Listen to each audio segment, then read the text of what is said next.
What is the difference between Layer 2 and Layer 3 networks? Let's explain it with a simple delivery story. Think of Layer 2 as local delivery inside one community. The courier does not need the whole city map. He only needs the door number.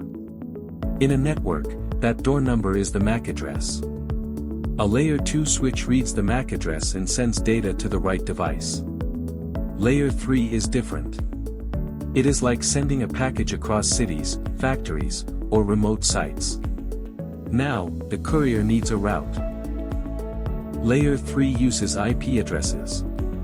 It first finds the right network, then guides the data closer to the exact destination. A simple way to remember it.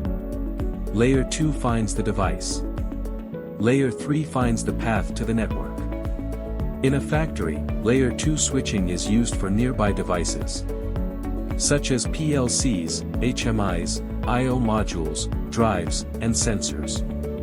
When data needs to move between workshops, offices, cloud platforms, or remote sites, Layer 3 routing becomes important.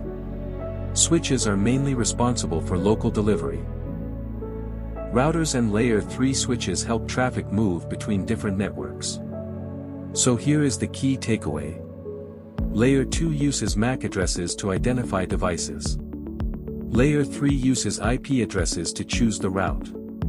Together, they keep industrial networks connected, organized, and efficient.